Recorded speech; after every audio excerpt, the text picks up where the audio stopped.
Could we win a war against Russia? Vladimir Putin, of course, let's just be honest here, is a dictator, an authoritarian who cares nothing for the Russian people. He's occupied solely with being a global figure, a global powerhouse, expanding Russian territory, even if that means sliding into another country, stealing its land, killing its people, and then complaining when the enemy might get upset about it. This is a man who will kill journalists, beat the life out of protesters, imprison those politicians who oppose him. There's no free press in Russia. There's no basic right to counter opinion. The former KGB man will stop at nothing to rebuild his crumbling empire, and if that means death to anyone that stands in his way, then so be it. Russia is not a good place to be. If I was in Russia as a Russian saying any of this, I'd be doing a lengthy stretch in the Gulag by about 3:30. Lucy Connolly would be looking at 4 life sentences. Never go against the government line or the official line, no matter what it is. There's no freedom of speech down Russia way. But this is a man who digs his heels in, off his head, some say, with the thirst for power. A reason they call him Tootin' Putin, apparently. But they are prepared, he said it himself yesterday, to go to war with Russia. He's declared he accused leaders from the continent of trying to scupper his peace deal with the United States. I think that peace deal, in basic Janet and John terms, sort of involves not conceding land that doesn't belong to him. You can't invade a place, claim a bit of land, and then suggest that that should be part of your peace deal. Well, you give me that bit of land, surely. Don't think it works that way. We know that hours before the meeting with Steve Witkoff and Jared Kushner, these are Donald Trump's envoys at the Kremlin, the Russian president said European tweaks to the plan to end the war were unacceptable, he said. Russia and the US have agreed to a 28-point plan, which France said amounted to a capitulation for Ukraine. It included having the size of the Russian, halving the size of the Ukrainian army, banning the country from joining NATO, and handing Putin back most of Russia's frozen assets, as well as full ownership of 3 key regions in Ukraine. So if there was this all-out war, and by the way, there are still voices, we've talked about this before, it's absolutely fascinating. There is a kind of a Team Russia kind of sense out there. It's definitely a Team Putin. So I think it's because he's well-armed, you know, he looks like an armed bloke, despite, you know, any other leader who had that much cosmetic surgery would simply be lampooned and satirised for the rest of time. But no, Vlad, tough man, yeah, talks for his people, doesn't he? Yeah, he knows what he's doing, he knows how to get it. Yeah, invade another country and steal their land. Could we conceivably win a war against Russia? 0344 499 1000. That is where you'll find us. Let's get a word on this and the other big stories of the day. Chloe Dobbs is back with us. Chloe, of course, Conservative commentator and all-round good person. Chloe, good afternoon to you. Afternoon, Ian. Nice to have you with us as ever. So this is quite a pivotal moment when a world leader starts talking in war-type terms. I think you have to take it incredibly serious, and it does beg the question. He says he's ready to go to war with Europe, accusing European leaders of sabotaging any potential US-Russian peace deal. The question is, are we getting ready for something like this again?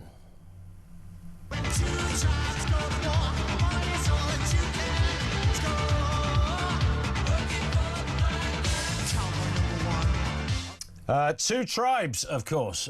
This was back in the day when Russia were the enemy, the Iron Curtain was firmly in place, and there seemed to be no chance of any kind of deal. As it turns out, there was, and Gorbachev, Thatcher, Reagan made it all better again. We're in different territory this time, Chloe. Well, look, just because Putin says that he's ready to go to war with Europe doesn't mean that he actually is. Bear in mind that they have lost an insane number of young men. Same for Ukraine in this war that they hoped would only last about a week and has gone on for years and years. On the other hand, they have over that time very much geared their economy to a wartime economy, making munitions, and have been able to adapt to that to some extent. But I do think that we do need to be gravely concerned in Europe, even if it is unlikely that we end up at war with Russia. We need to be quite concerned about the fact that we are nowhere near ready to go to war, partly because we've given a whole load of our stuff to Ukraine. We've given them our rockets, we've given them our munitions, not to mention the fact that they haven't had the right funding and whatnot that they need in the armed forces. One thing to note from the budget is that Trump might not be too happy with it, because there wasn't, of all the things that Rachel wanted to splash cash on, mostly benefits, so there wasn't really any mention of increasing funding to our military, and I think that is quite concerning. I think it's unlikely, but we need to be ready, and it's important as a negotiator, even if we don't ever end up going to war with anybody. It's important for our negotiating position with any country that we are in a position where we say, if you were to invade us, we could fight back. Indeed, and of course this would be a European war against Russia. I mean, these are Putin's words, not... I mean, somebody said, we put this question on social media, and Orion said, what a dumb question. Well, we didn't start the question. Vladimir Putin initiated the question by suggesting he's ready to go to war with Europe. I mean, these were his words just yesterday. And of course, he seems to be grumpy, Chloe, that European leaders, Macron has spoken out about this already, but broadly speaking, the coalition of the willing, or whatever awful term they've given themselves, suggests that you can't have, within a peace deal, anything that suggests Russia can retain land that it's invaded. That's not unreasonable. Well, there's been uncompromising attitudes on both sides, for sure. And I think that the failure of these talks with the Kremlin shows that Russia are also quite uncompromising. Both Zelensky and Putin are very, very much clear that they own everything, they should have everything, and they don't want to be compromising. And I think there's definitely been a change of tone from the Trump administration, from that first meeting with Trump and Zelensky in the Oval Office, where it all ended up in a shouting match and it fell apart, because at that time they thought, oh, Putin's the one we can negotiate with, Zelensky is the one that's being completely unreasonable and ungrateful for the help that we've given them. But now it's looking like Putin is also being very, very difficult to deal with. Trump is known as an amazing negotiator, but he hasn't managed to get his way with Putin. And what happened with those talks yesterday, where Putin did a bit of a soft power play by making them wait for hours on end, that's going to annoy the Trump administration for sure.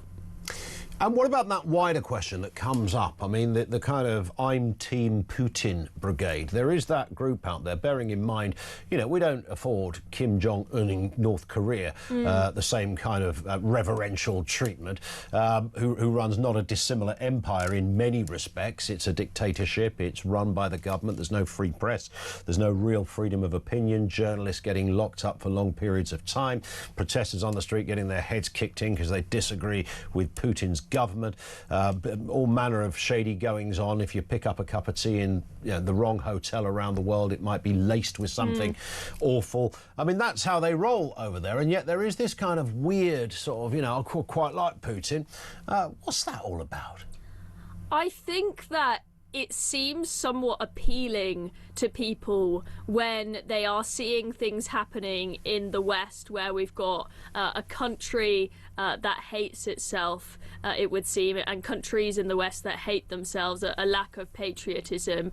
Small things like, for example, people being absolutely fed up with the wokery in this country, and they look to Russia and they see, oh, there's no wokery there, none of this gender nonsense there, and they still believe in family values and whatnot over there. And I believe they actually set up a visa to allow people from the West who are fed up of the insane wokery to go and move to Russia. And things like seeing that in Russia there's an absolutely no nonsense approach to illegal migration. If you try to get into Russia illegally, you will be dealt with quite brutally. Absolutely. I don't know how many migrants try to go to Russia, though. I mean, I can imagine that's the bottom of the list, isn't it? Well, I mean, the few that have tried have faced the consequences, and hence there is a deterrent there. And not to get into get sidetracked with the human rights and whatnot of all that, but people see a few things about Russia and think, gosh, they're doing some things right that we're not doing right in the West, but they often then overlook all of the horrific things that happen in Russia. But that's very true. But the kind of weird counter to that, in a curious way, Chloe, is that if Putin had a policy that he was going to put migrants up in a hotel, and then somebody on social media went full guns against it, then that probably would be something they would get locked up for, because you're going against the government line, even if it's a weird line. Well, this is the thing, and as I say, that is one thing that people often overlook. But then again, they look at the number of people that get arrested in the UK for their speech, be it on social media or elsewhere, and compared to Russia, and they see that it is far higher here in the UK. But those numbers probably are a consequence of people in Russia not trying their luck and just keeping quiet. And there are plenty of people who live in Russia who aren't political, who aren't desperate to be some sort of political mischievous candidate or journalist, and they just live their lives, and they live a happy, safe family life, and they quite like Russia and their country. And I think some people look to that lifestyle and they think, oh, isn't it nicer than here in the UK, where we've got people running around the streets with machetes, and we've got all these random men I get it, and there is shores. You're right, there is that sense that, you know, and again with Trump, I'm not a Trump super fan by any means, but I do like the cut of his jib when it comes to the telling it like it is thing. And I know sometimes that's not always pretty. I don't think it's particularly clever to be calling journalists piggy because you don't like the question they just asked you or whatever else. It might make us chuckle from time to time. And I know he's got some, you know, horrific skeletons in his cupboard, but boy, would I like to hear one of our leaders get that animated about immigration and people that shouldn't be in the country. Just that fire in the belly that you want to hear. And I think Putin, similarly, probably chants from a similar hymn sheet, which is why there is that sense of, yeah, we need a tough leader. Yeah, I mean, Keir Starmer, he looks so. Oh, he's weak. great, isn't he? I was just watching PMQs again today, nearly falling asleep because he's just reading off his crib sheet. Can't think on his feet at all. No conviction. Can't answer the question. And look, I don't like Putin. He is a dictator. But the one thing he has going for him over Starmer is he comes across as a strong figure who seems like he's got an ounce of personality. Same goes for Trump. Same goes for Farage. Same goes for Zach Polanski, in the sense that he's got an ounce of personality. And look what's happening to the Green Party in the polls, even though their policies make absolutely no sense whatsoever. The populism on left or right seems to kind of be working. Let's move to this story, Chloe. The Organisation for Economic Cooperation and Development, that's the OECD, has warning that Rachel Reeves's 26 billion quid's worth of tax rises will drag on UK growth for years. I mean, tell us something we didn't know. With Britain still set to get the highest G7 inflation, growth remains weak, unemployment flat, and only a small rate cut expected. The budget leak, of course, is now deepening. The Treasury's top civil servant now involved after the OBR chair quit. A major business surveys show hiring is turning negative. What a surprise, Ian. Sorry, I didn't realise you were playing a clip there. No, it's all right. They could come in at any time, I promise you. Do you want to play your clip? No, go on. You carry on. I mean, what a surprise that if you tax people to death, then businesses don't grow as much, and people stop working because work doesn't pay as much. The economy starts shrinking. No surprise that if you hike up the minimum wage and you hike up national insurance and you hike up taxes generally, that businesses have higher costs, and then we end up with higher prices on the shelves and higher inflation. I mean, you don't need 9-year-olds know this, Chloe? Yeah, you don't need to be a genius to figure this out. There's been a meme going around on one of these fake Parliament petitions saying force Rachel Reeves to resit GCSE maths, which is quite funny. And chess as well, for that matter. Yeah, but look, Ian, if they were just honest with us, I would actually have a little bit more respect for them. But I am fed up of them gaslighting us and lying to us and constantly telling us that everything in the economy is going swimmingly, when this report and so many other reports have shown that this is not the case. They boasted at the budget, and Starmer did it again at PMQs today, about how brilliantly the economy is going and how much growth they are creating, because they managed to have their figure upgraded for this year's growth from, I think, 1 to 1.5%. 5%, completely ignoring the fact that their growth forecasts for the rest of Parliament have all been downgraded because of their policies and their tax rises, not because of Brexit, not because of the Tories, not because of global headwinds and all these things that Rachel Reeves likes to blame. They have messed up massively, and they don't have the humility to at least be honest with us about the situation. 100%. Listen, Chloe.